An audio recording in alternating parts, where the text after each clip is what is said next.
New York, illustrated by Luigi Savino. Focus question: what does Sadie learn about writing research paper?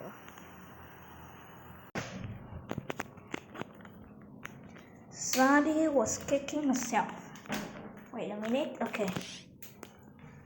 She missed 6 days of school for a family reunion. School had always been easy for Sadie, so she left her makeup work until the night before she went back. Who wants to do schoolwork on vacation anyway? Sadie thought. Sadie looked through the first few pages of her homework package. This is a piece of cake, she determined. An hour later, she was fast asleep with the papers and books stretched around her as if a tornado had hit. Back in class on Monday morning, it was business as usual.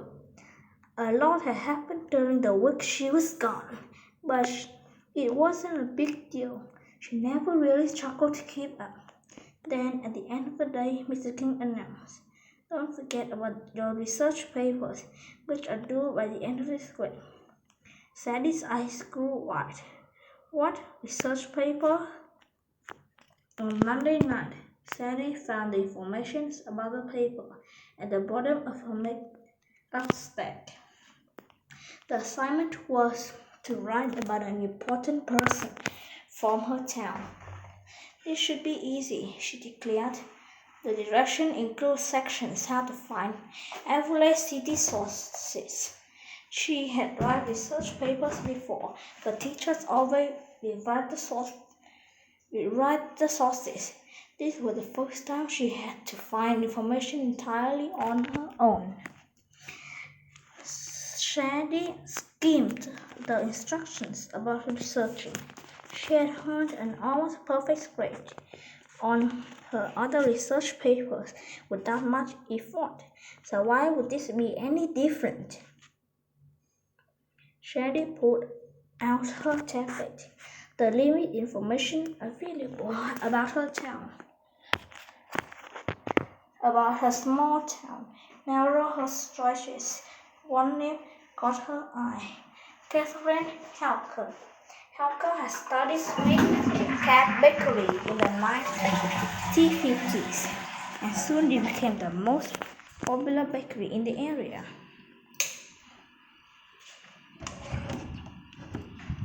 Eventually, Halker opened a factory and sold her goods all over the country. She was elected mayor for 2 terms, then ran for 3 terms and lost. Just when it seemed as though sweet cakes were more popular than ever, Halker shocked everyone by closing down. Sadie felt sad that claim helped her close her business because some customers became sick from her treats. Another side described how alone she was upset after losing her election bid. Sadie read everything she could about Halker, taking careful notes and citing her sources. By the end of the night, she had drafted outline. Sadie felt she had earned some time to play Crazy Candy Swap on her tablet before bed.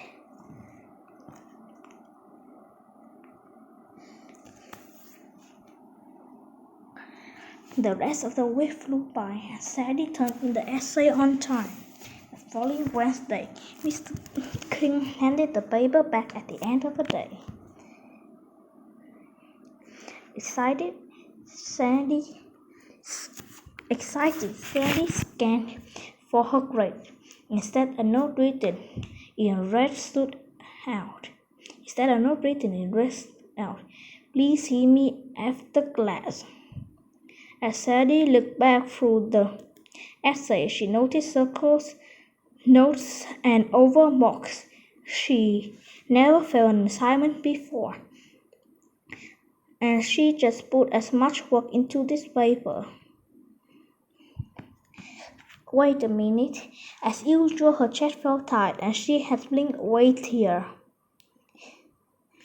Away when everyone else has left. Sadie simply approached Mr. King's desk. King's desk felt though she could walk a plank on the pirate ship. You want to see me? She mumbled. Yes, Sadie, Mr. King began. I have some concern about your paper. Did you read the assignment information about research? I did. Well, sort of, she admitted. Mr. King nodded. I suspect as much. Your essay itself is well written, and your citations are formatted correctly. However, much of your information comes from an unreliable resources. You also paraphrase in a few places. Do you know what it means? Shadi shook her head.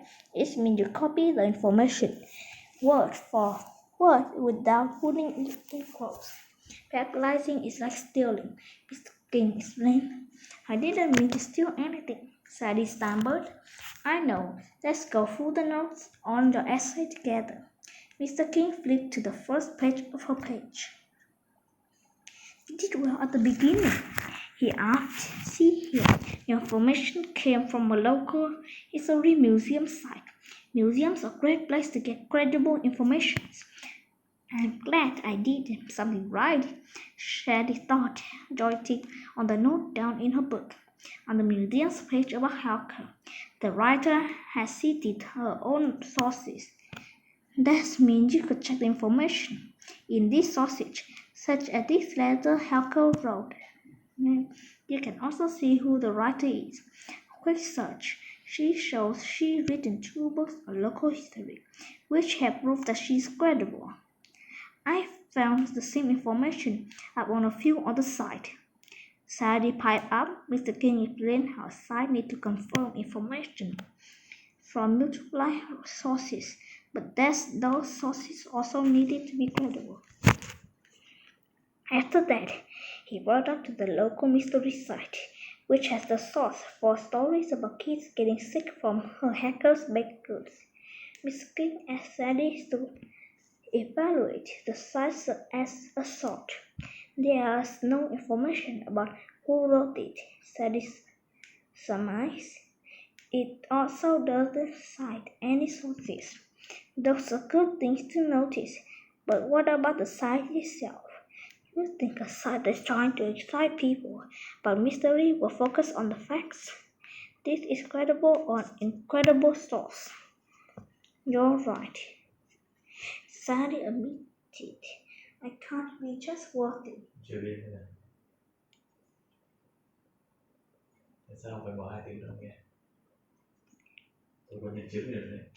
Mr. King pulled up the site where Sadie had found the information about Helker leaving town because she lost the elections. Mr. King pointed to a few sentences on the site and a few sentences in her paper and asked her what she noticed. Uh-oh, they're the same, Sadie thought. She whispered. They're identical. Your cite the source at the end of the paragraph. Mr. King noted, but you didn't include quotes for those sections. You quote that's the plagiarism. Another opinion would have been to summarize or paraphrase information. This is putting the same ideas into your own words. The information still needs to be cited though. Mr. King then had Sadie to look at the site itself. She couldn't tell who wrote it. At the bottom of the page, however, she found a source for the information on the page. She asked Mr. King to look it up. What do you think about the creativity of this site? Mr. King asked. It's an opinion piece from a newspaper, Sadie uttered. It was written by someone running against Helker for mayor. Sadie thought about it. He's probably just trying to make her look bad. Mr. King nodded.